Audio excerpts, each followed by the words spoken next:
Okay, so this one is to do with castling the king. And this is a really, really important move that beginner players either don't know, or if they do know, they don't realize just how important it is. Um, what will happen if you don't castle your king is very frequently against good players, your king will get stuck in the middle of the board and you will lose the game really, really, really quickly. If you can castle your king safely away to a corner where he's shielded by pawns, he'll probably have a knight in front of him as well. It's much harder to get to and much, much safer. Generally speaking, you don't want to be leaving your king in the middle of the board. So let's see how it works. So the basic idea of castling is that you can, once during a game only, move your king 2 squares towards one of your rooks and then put the rook on the square that the king jumped over. If that sounds a bit complicated, we'll see some diagrams in a minute.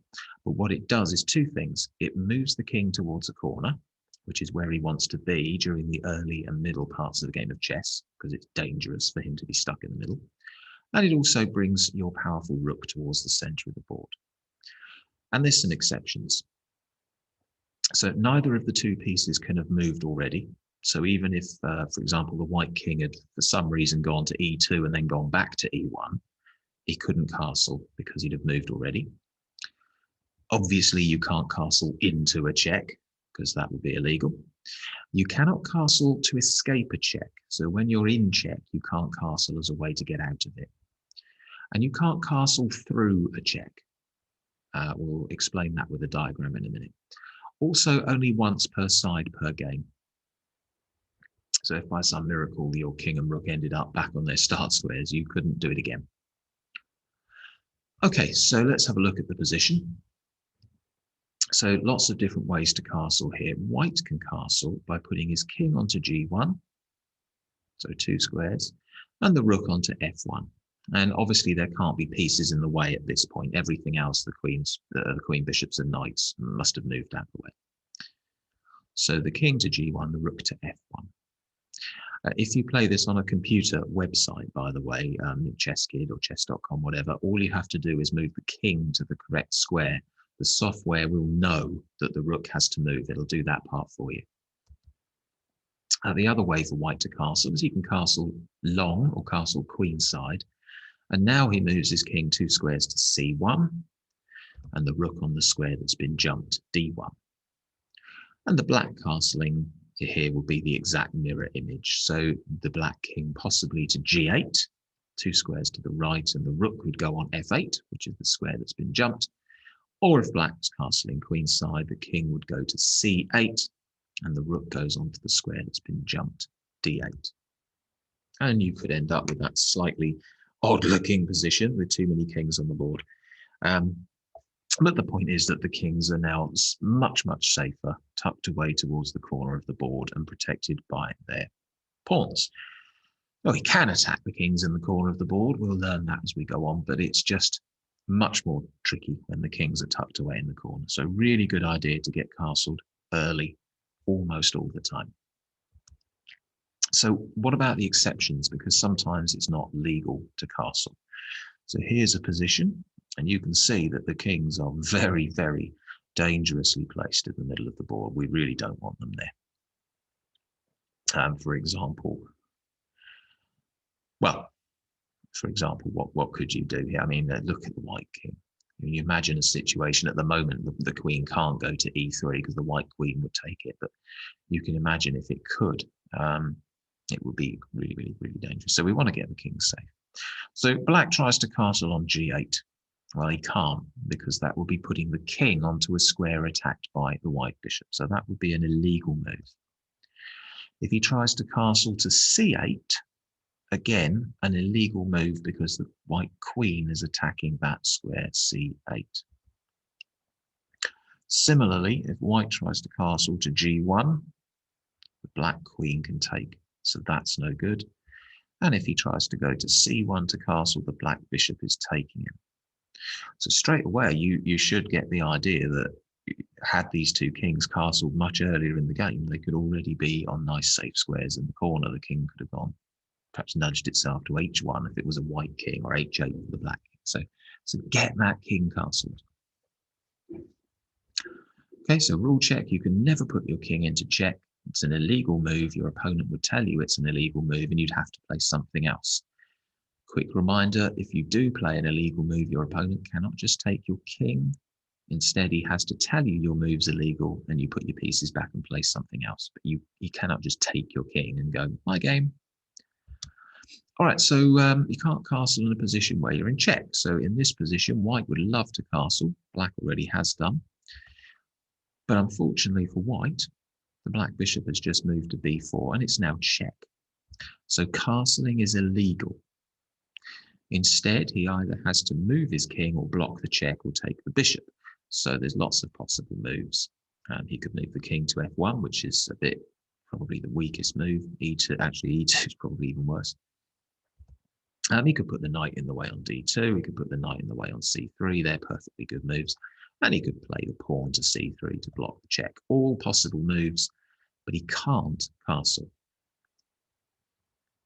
Okay, so I'd probably play the pawn to c3 there, and then when black moves his bishop, I'd castle the next move when it's legal.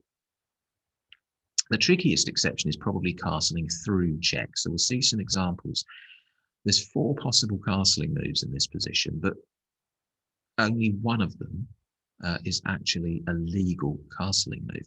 So can we put white's king to g1, or can we put it to c1? Can we put the black king to c8 or the black king to g8? So hit pause and try to work out which is the only legal way to castle. Okay, so let's have a look. Now, if we try to castle with king to g1 and the rook goes to f1, that's no good because the black queen is attacking the f1 square and we can't castle through a check. So that's no good. If we try to put the king to c1, that's no good because the black bishop guards d1 and we can't castle through a check. The black king tries to go to c8 to castle. That's no good because the white queen is attacking d8. So the one legal way to castle here is for black to play to g8. He's not in check and the king doesn't move through a check. So well done if you spotted that one and worked that one out. So the king could go to g8, the rook to f8, and black would have successfully castled. And so a final exception, very, very simple. You can't castle if either the king or the rook you're using have moved already in the game, even if they've arrived back on their original squares somehow. So some obvious examples. The white rook on f1 has clearly already moved. The same can be said for the black rook on d8. So black can't castle his king to c8 because the rook's already moved. White can't castle his king to g1 because the rook's already moved. So now 2 questions. Can white castle to c1 and can black castle to g8? Let you think that through. Press pause if you want. Okay, so if white tries to play king c1, castles that way here, he'd actually be moving through a check on d1. So he can't actually legally castle anyway in this position. So the white king is now trapped in the middle of the board. The black king, however, can castle to g8. There's no reason he can't. He's not in check. There's no white piece attacking f8. And just has to remember to do that and then put his rook on f8. So that pretty much is it. If you've read the En Passant or listened to the En Passant video as well, you should pretty much know all of the moves and will be ready to properly play a game of chess. Just going to very quickly do openings and castling. I'll do a proper openings video, of course, but really simply, let's just stop sharing that one. Share a different screen. So I've got the analysis board up here. I'm just going to go really quickly through a very, very simple opening. So 1 e4, white just opens with the center pawn. We're going to just see both sides get castled quickly. A typical black move would be to reply with e5. White will develop a knight towards the center of the board. It attacks a black pawn too. Black develops a knight towards the center of the board and also defends his pawn. A very typical white move here, bishop b5 is fine, but just bishop c4, it's called the gioco piano. It's the Italian for quiet game, it's what this opening is called. And black might develop his bishop as well. Nice safe opening, excuse me. And now white can castle. And just watch what happens when I put the king on the correct square. The rook automatically moves. So you haven't got to move two pieces at once when you're playing. Black's going to want to castle too, so perhaps he'll play knight to f6. That develops a piece towards the center and attacks a white pawn, so maybe white will play his rook across. We like rooks in the center and it defends the pawn. And now black can happily castle. And so both kings are tucked away quite safely in the corner of the board. Okay, so hopefully that has helped to understand castling. Please, please, please, please do try to castle early in the game. Get your king safe. Incredibly important. Okay, good luck with your chess.